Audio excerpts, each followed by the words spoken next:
Deep within the crown vault, a sword untouched since the reign of King William IV is pulled from beneath crimson velvet and silence. What should have been a quiet artifact unveiling suddenly turns into a defining moment for Britain's next generation. At the heart of this ancient tradition stands a young prince and a mother whose trembling silence stuns the palace. Before we go deeper into what this really means for the royal family, make sure to subscribe so you don't miss a single update. What began as a subtle movement within the guarded vault corridors soon triggered a wave of hushed speculation across Windsor's inner circle. A rarely used clearance code had been activated by an official from Catherine's office, a detail that surfaced only after palace aides noticed. Crown Vault security logs showing an anomaly. That anomaly was the ceremonial sword of King William IV, sealed since the early 1800s, now quietly scheduled for extraction. The official reason cited was heir education protocol, but insiders knew better. This sword, historically used in ceremonies marking monarchical transitions or declarations of war, had not been requested in over a century. So why now? Why George? A special exception had been issued through a rarely invoked authority clause, bypassing the monarch's signature. Only one heir was granted permission to hold the sword: Prince George. No formal announcement, no photographers invited. But there was movement. Catherine, seen entering the crown chamber alone, carrying what one aide described as a blue velvet case, just hours before the scheduled event. It was her presence, not the relic, that caused panic behind palace walls. What did she intend to do? And why now, as Charles's health dominated tabloid speculation and William's appearances grew more cryptic? The sword wasn't simply a historical object. It was a living symbol of command, authority, and recognition. It had once been raised above war councils. Once drawn, it signaled either beginning or conclusion.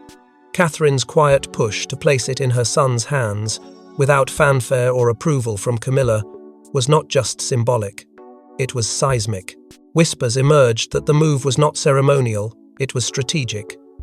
This blade had once belonged to a king whose own reign was marred by reform and upheaval. Its return to public view marked a quiet rebellion, a new chapter, one that bypassed Charles, one that bypassed Camilla. And as George's name appeared in an unsigned ceremonial ledger tucked into the Crown archives the next morning, the gravity of what had been set in motion began to crystallize. It wasn't merely an object handed to a boy, it was a torch lit beneath a monarchy already trembling from within. But what no one could have predicted was what came next, not just the sword, but the explosive ceremony attached to it, and who orchestrated it in secret.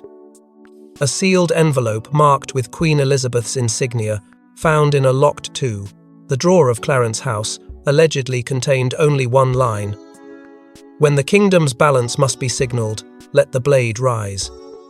It was Catherine who quietly submitted the request to resurrect the forgotten sword.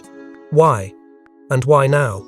The revelation of this obscure instruction, buried for decades in what's referred to internally as the Clarion appendices, sent tremors through the Crown's most protected chambers.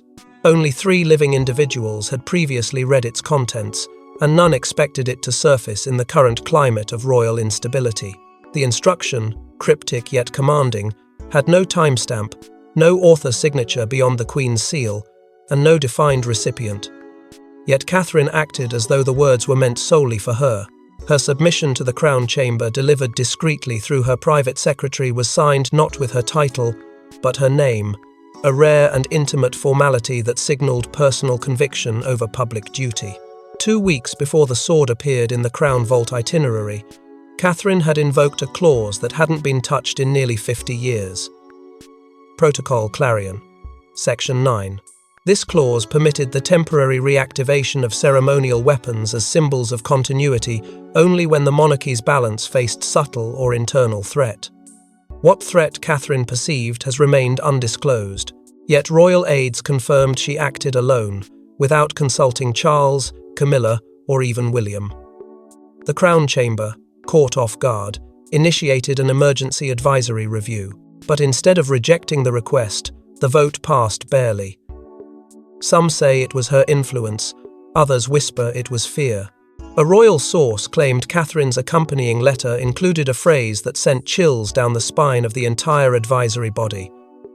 "Let him take it before it is taken from him."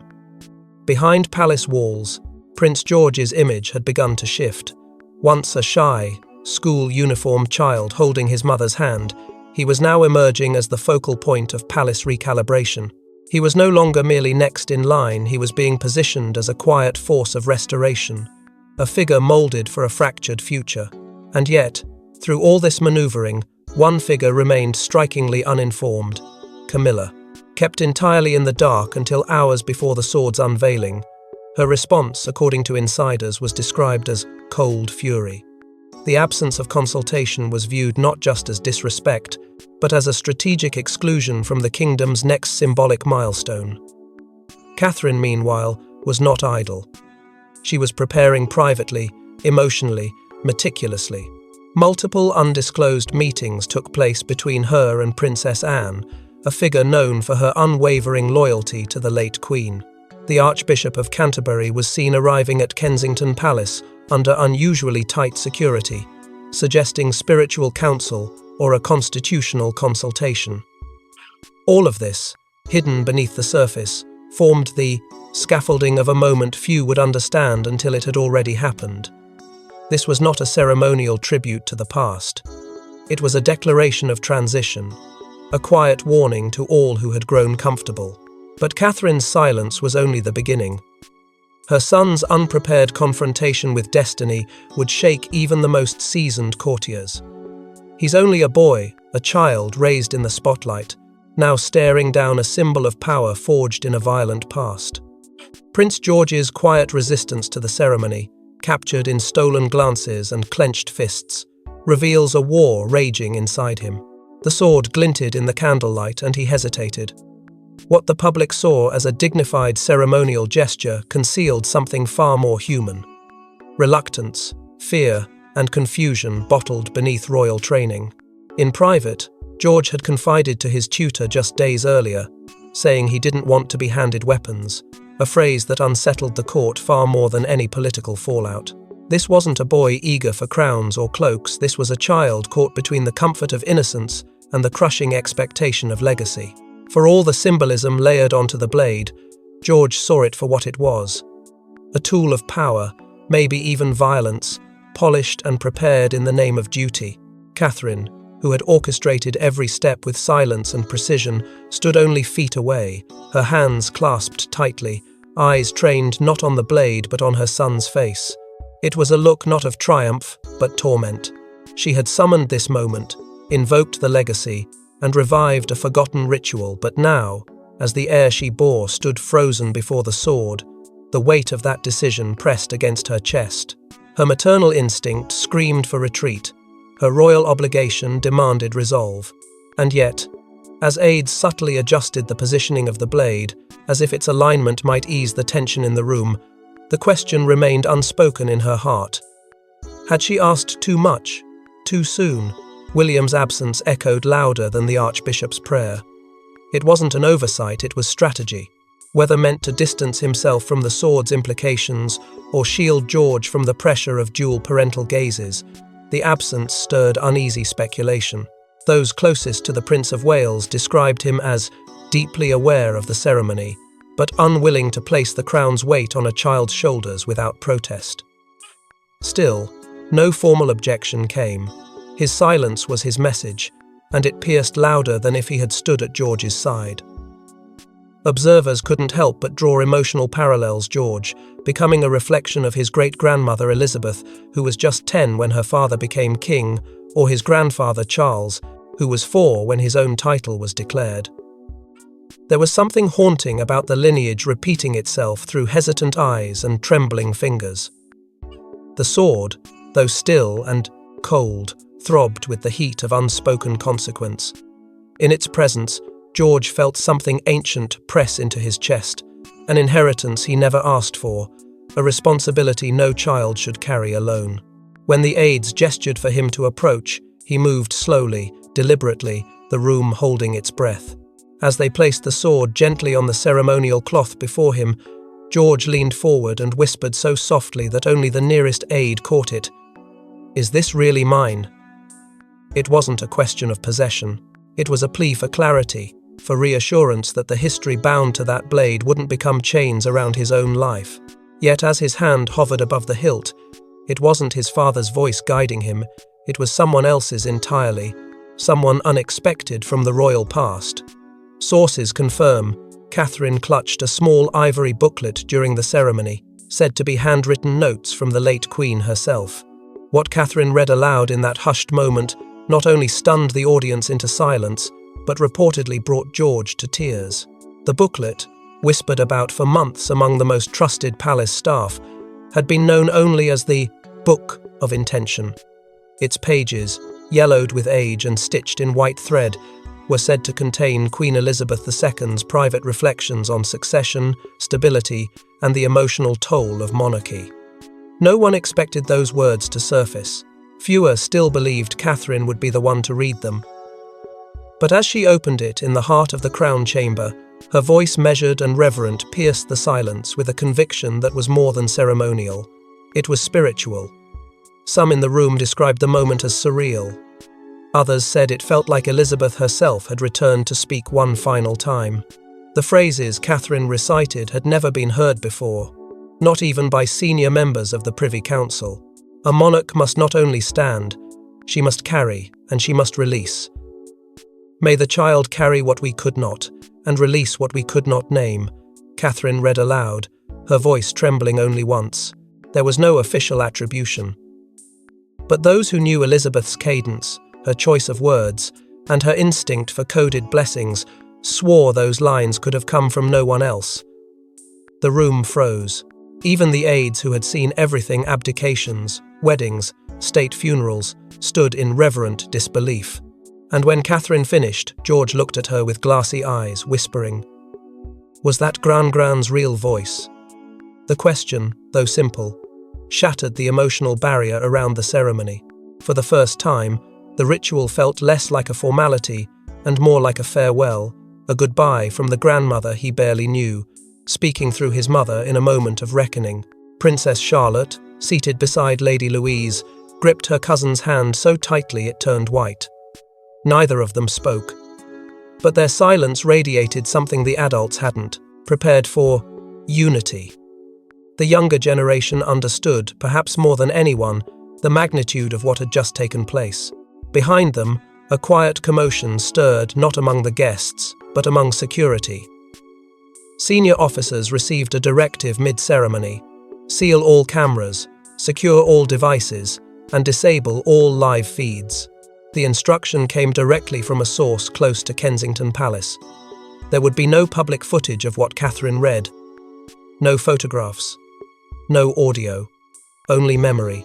That decision alone deepened the mystery, amplifying public speculation and enraging those who felt entitled to witness it.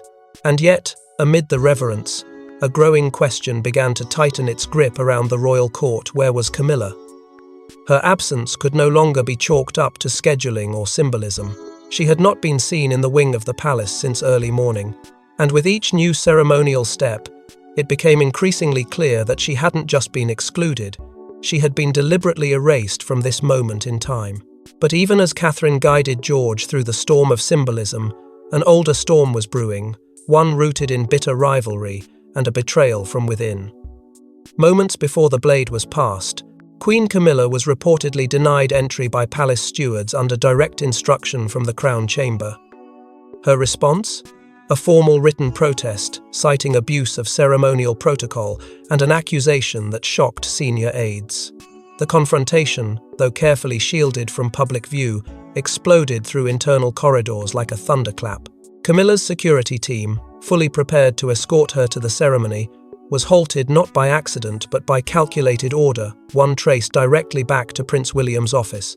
The directive was concise, final, and carried the rare Red Seal code reserved only for urgent internal overrides. Those close to the Queen Consort were blindsided. This was not a delay. It was a deliberate block. Camilla's fury was immediate and unrestrained. She invoked her title in writing, demanding formal justification, and invoking her constitutional right as Queen Consort to attend all Crown Chamber proceedings. Her letter, laced with legal subtext and thinly veiled threats, was delivered directly to the Duke of Edinburgh within the hour. The fallout forced an emergency meeting between the Duke and the Crown Equerry. For years, their roles had been ceremonial buffers, mediators of royal rhythm and ceremonial tradition. But now, they were refereeing a palace conflict that had finally broken the surface. Camilla accused Catherine, without naming her directly, of orchestrating a parallel power ascension, a phrase that would later be repeated in whispers by both loyalists and skeptics. The implications were staggering. No longer was this about a child receiving a historical object. It was about competing visions of monarchy, about lineage versus influence, about a mother reclaiming legacy, and a stepmother watching her influence evaporate in real time. For the first time since the reign of Charles began, the Crown House was no longer singular. It had fractured into two camps, the House of Camilla and the Clarion Group. The term Clarion Group had only recently emerged within palace walls. Originally coined by an anonymous staffer referencing Catherine's growing inner circle, Princess Anne, Lady Louise, and even several royal historians, quietly aligned with her vision, it had taken on a life of its own. Where Camilla leaned on precedence and presence, Catherine leaned on prophecy and preparation. And now, with the sword being passed to George, it was clear which path was winning.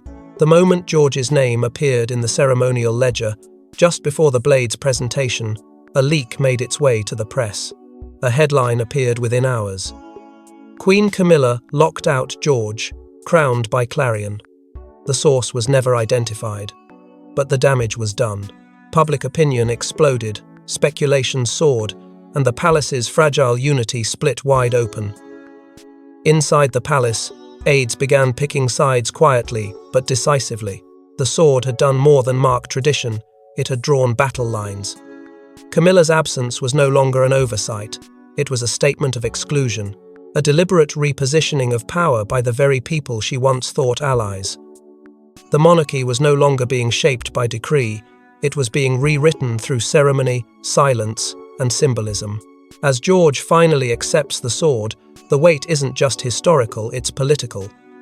But the next move wouldn't come from Catherine or Camilla, it would come from William himself. He wasn't at the ceremony, yet everything pointed to his involvement. Prince William, known for calculated quiet, had engineered this turning point from afar.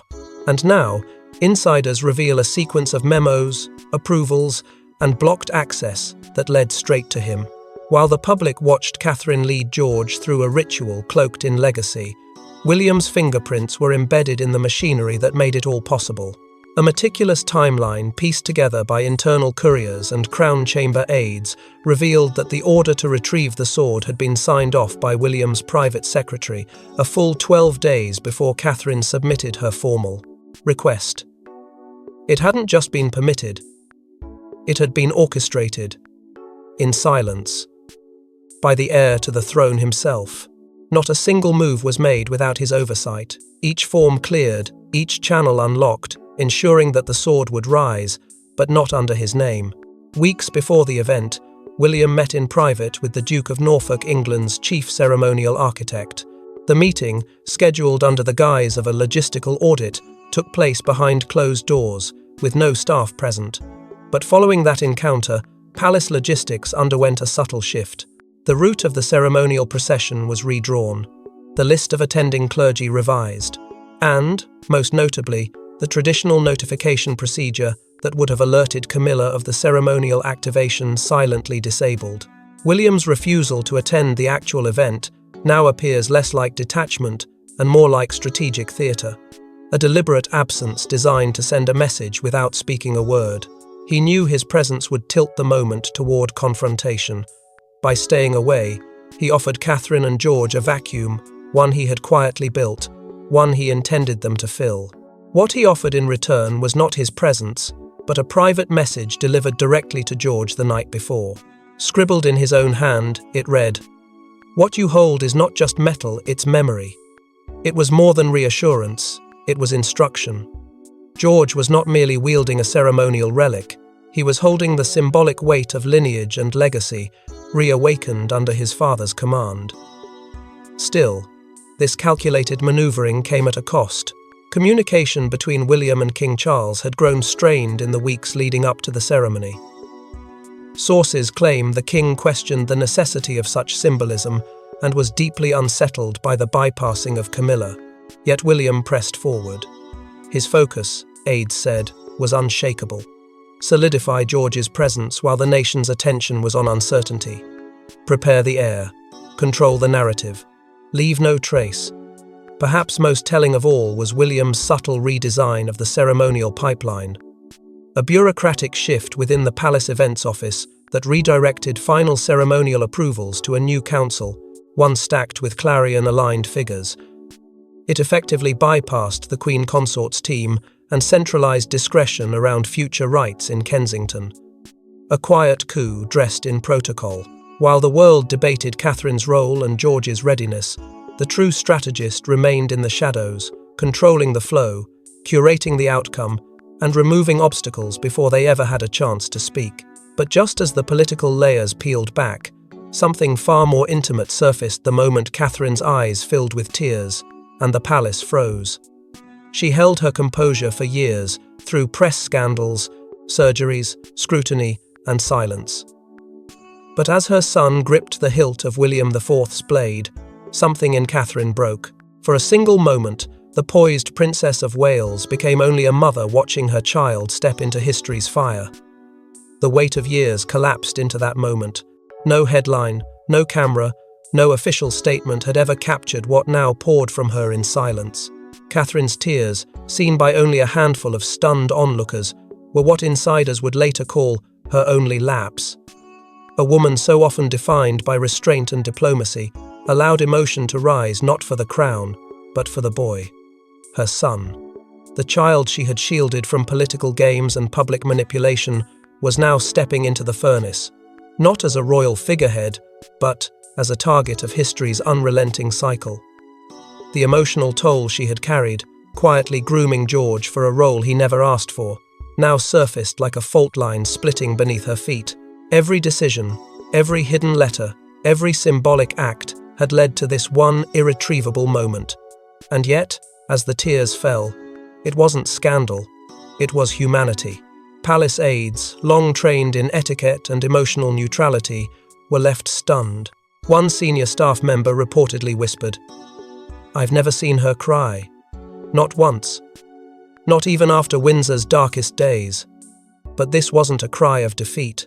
It was the silent scream of a mother surrendering her child to destiny.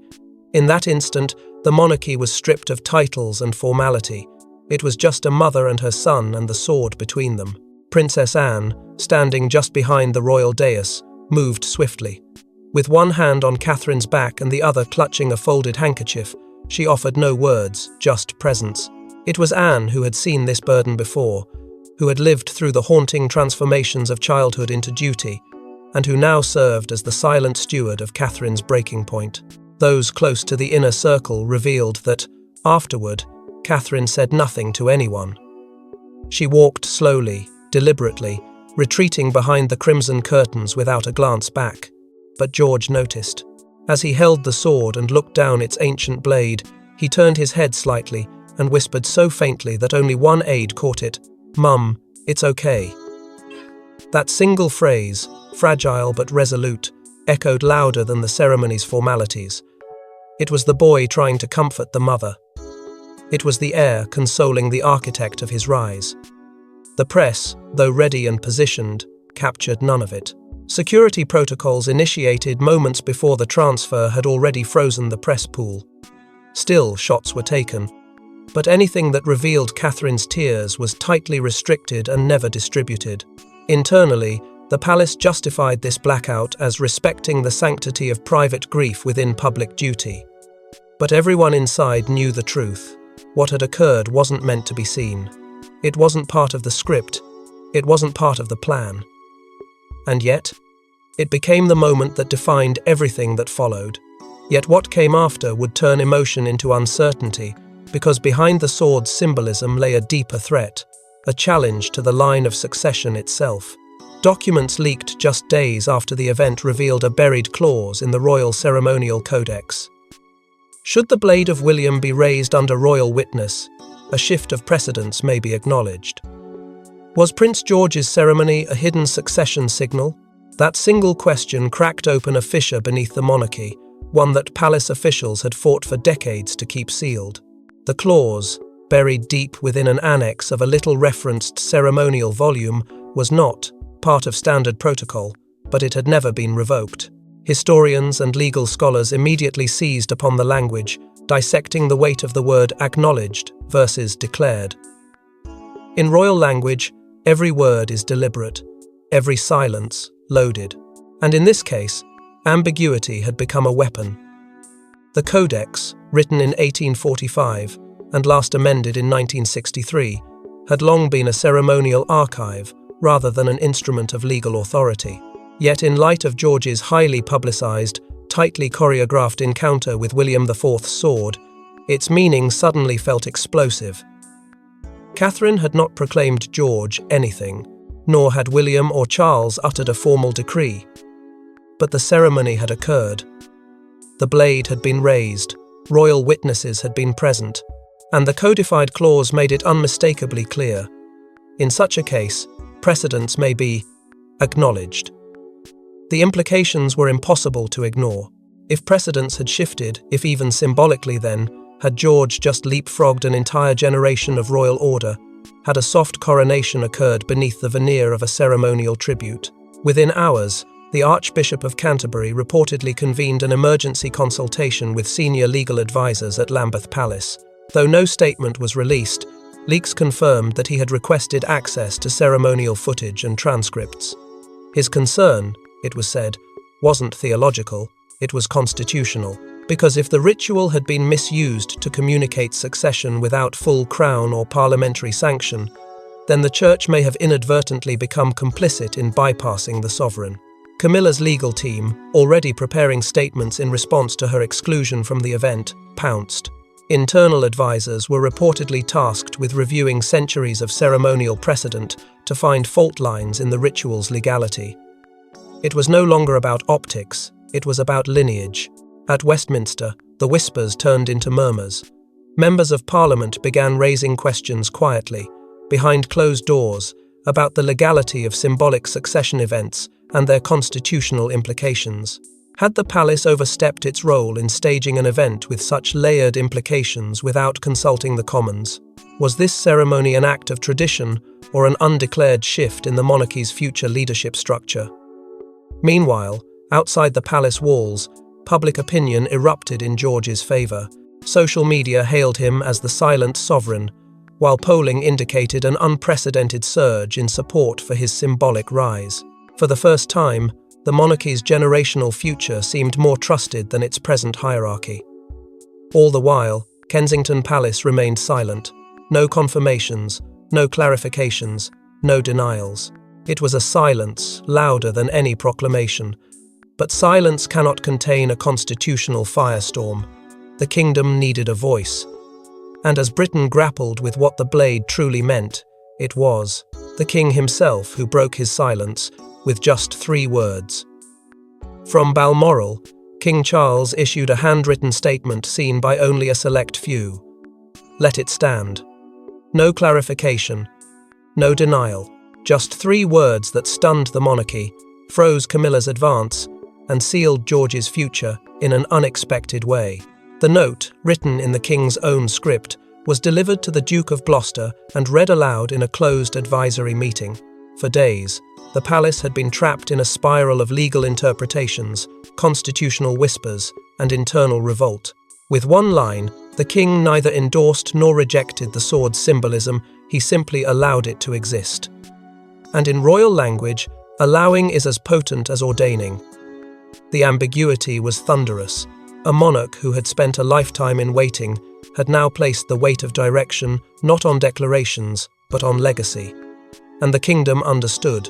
Something irreversible had been set in motion. The statement's leak, whether sanctioned or accidental, was a decisive blow to palace balance.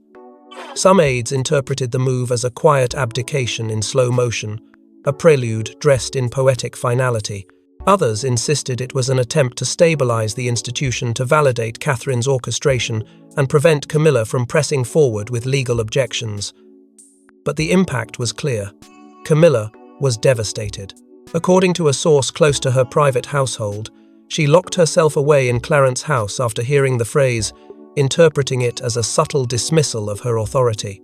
In a single line, Charles had recognized the ceremony without defending her exclusion, effectively giving his son and grandson permission to carry forward what she had been left out of entirely. Catherine was seen leaving Balmoral the following morning. She made no statement, no gestures, no entourage. Just a single car, departing down the winding drive with tinted windows and no indication of where she was headed next. It was the ultimate embodiment of her approach. Say nothing, move everything. Meanwhile, Prince George returned to school. There were no formal addresses, no press appearances, no coronet. And yet, behind the gates, whispers followed him. He was no longer the boy in the background. He was the silent blade. The phrase began trending across platforms, etched into headlines, and even quietly adopted in press memos. A new generation, it seemed, had already begun writing its mythology. The sword was returned to the royal armoury under heightened security, though reports suggest it now resides in a different vault, one only accessible by senior heirs and crown chamber liaisons. It no longer belonged to history alone, it belonged to the present, and perhaps the future. For now, the monarchy exists in a space between declaration and transformation. But with Catherine's silence, William's orchestration, and Charles's final words echoing through the palace halls, there is no mistaking what has just occurred. The sword was not passed by accident. Its rise was not ceremonial pageantry. It was signal. Succession may still wear the mask of tradition, but underneath, the kingdom is shifting. But if the blade has truly shifted the kingdom, then the battle for its meaning has only just begun, and the next chapter may bring a coronation no one expected. Thanks for watching.